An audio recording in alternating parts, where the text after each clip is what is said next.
Hi guys, welcome back to another video.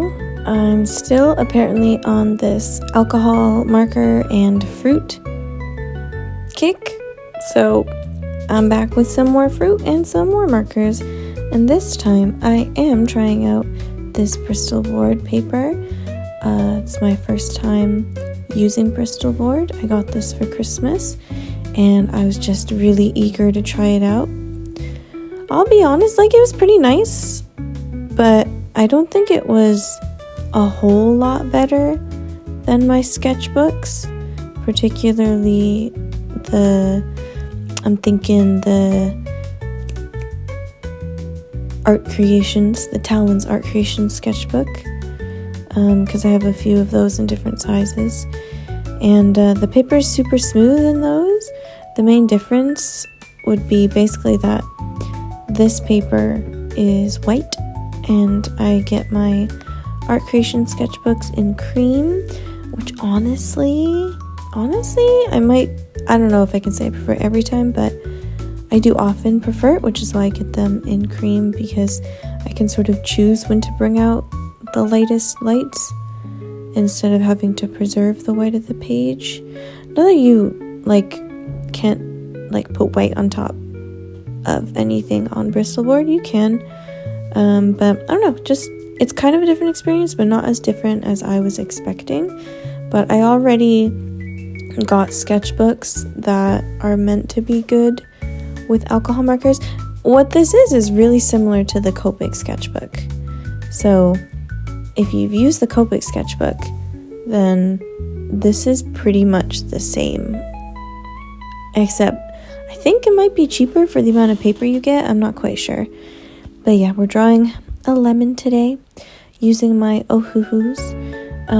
You could see I had recorded swatching out all the colors.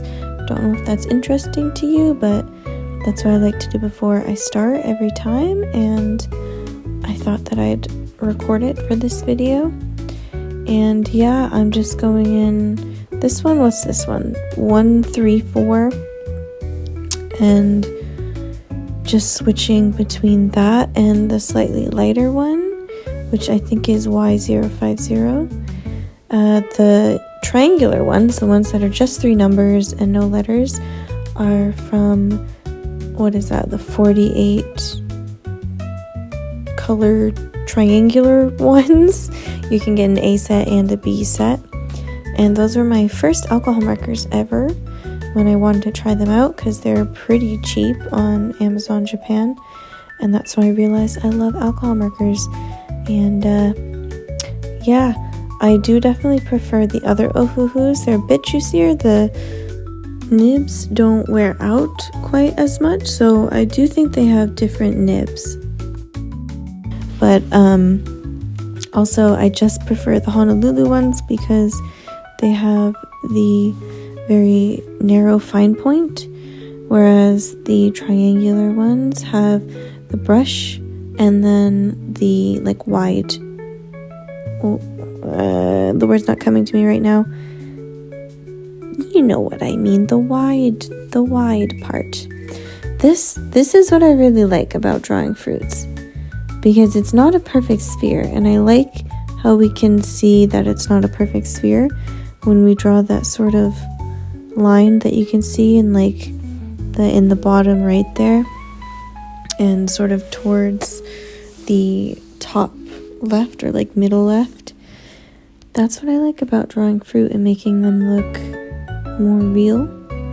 And I don't know if that shadow stood out as much as I'm making it in the reference image, but I wanted to see it. I wanted to add that contrast. I think looking back, looking at this in person, not on camera, I think by the end of this I kind of wish I added more contrast, but I don't know where to do that, because I feel like the reference image doesn't have that much. So I could put it in a photo editor and up the contrast for sure, but I don't know. I'm also reluctant to go really dark with the pencils as well, because I don't want it to look cartoony. So don't know, hope it looks good on camera. Maybe it's just in, I don't know, in certain lights it's not the best to me, but I do like how it looks on this video when it comes out in the end, which you'll see. This isn't a super long video, but yeah, here is also one of my favorite parts. I'm just adding a whole bunch of texture so you can see the actual like pockmarked texture of the lemon skin, where you can see a little bit of like the divots, but then ideally some of that lighter color as well. So that's why I went in with a couple shades so you can see like the highlighted parts of the divots and then the shadows of the divots. And then this is where it kind of came together, though I wonder if it was like, I feel like when I drew with this color in particular, it bled to the sides more than I expected. So I ended up drawing this part wider than I expected, or at least it came out wider. And I think it looks better cleaned up with pencil, but it really did spread out. I guess maybe that was just a really juicy marker. And it kind of looks weird, but like lemons look weird. Have you ever seen like a lemon that's not perfectly picked for the supermarket? They look really weird. They look like little alien fruits. So I guess I like the vibe. I guess it's accurate. And then this is my Holbein white pencil, the soft white, the really soft one.